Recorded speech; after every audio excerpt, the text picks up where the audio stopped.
Rise and shine, everyone. How are you all today? Today, we are going to know about an amazing story from your English textbook Honeydew. Chapter 4, Bepin Chaudhary's Lapse of Memory.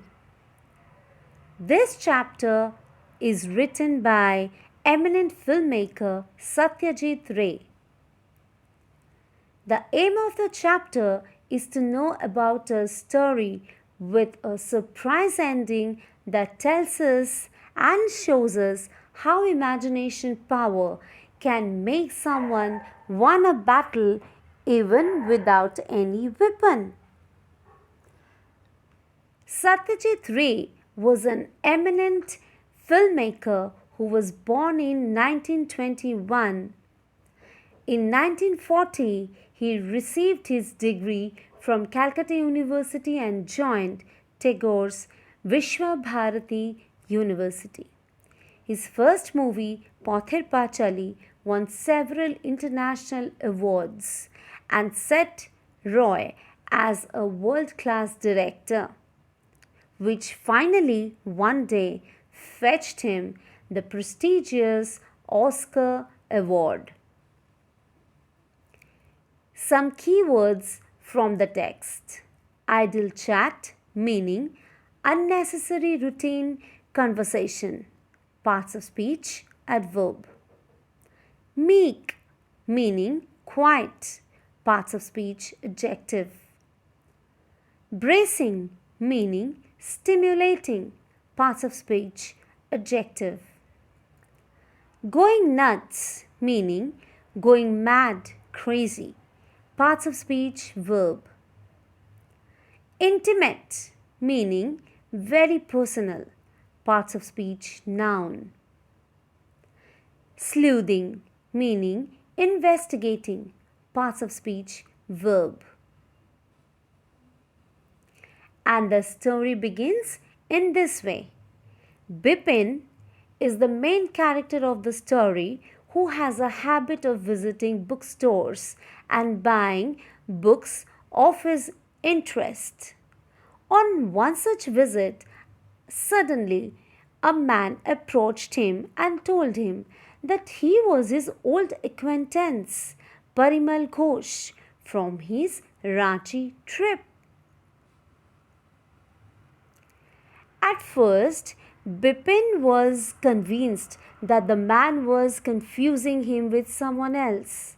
However, when Parimal divulged some personal details about Bepin, the latter was confused.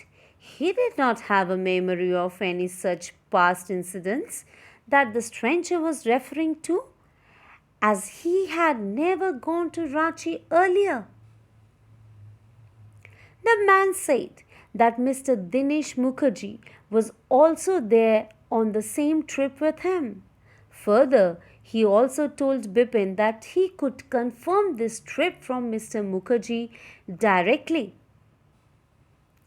However, Bepin ignored this and continued with his life as usual.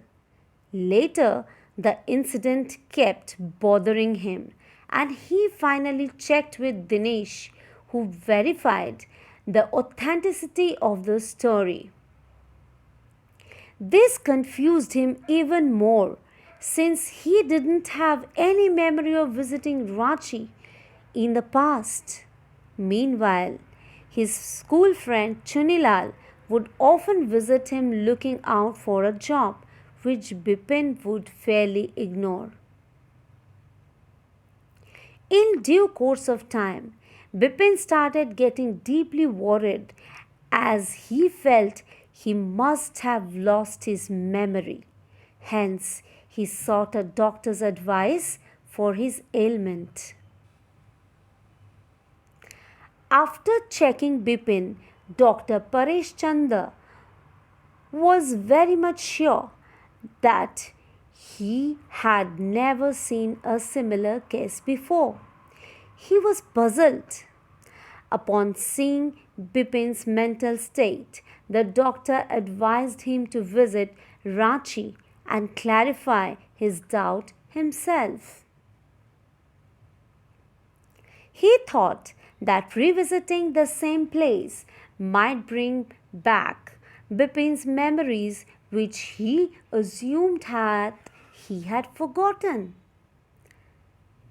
Listening to Dr. Chanda's advice, Bipin visited Ranchi with the hope of reviving his memory of the past incident, but to no avail.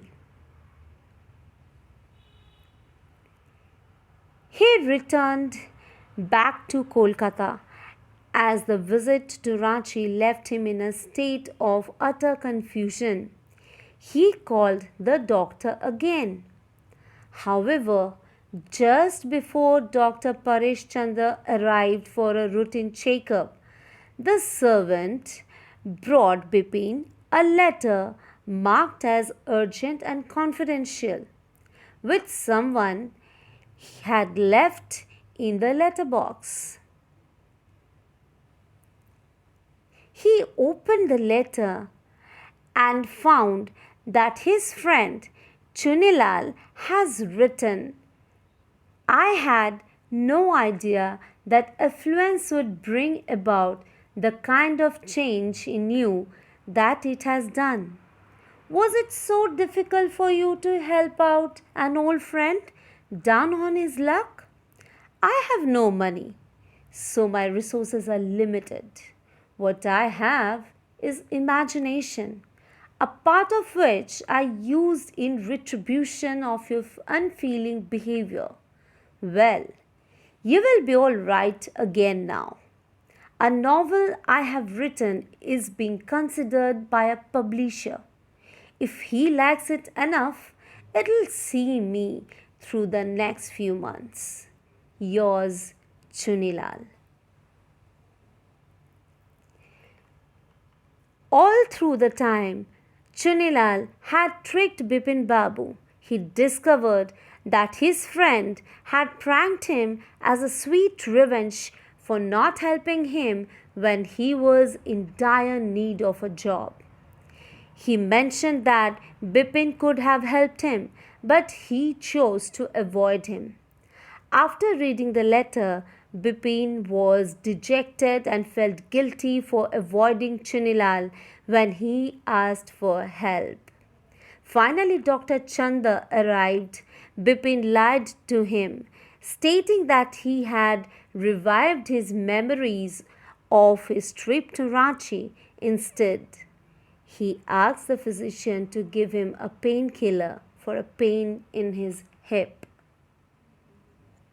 The conclusion of the chapter is, this is a very funny story which tells us about a practical joke that a friend plays on another friend out of spite for not helping him in time of need. As you sow, so shall you reap. Thank you. That's all about the chapter.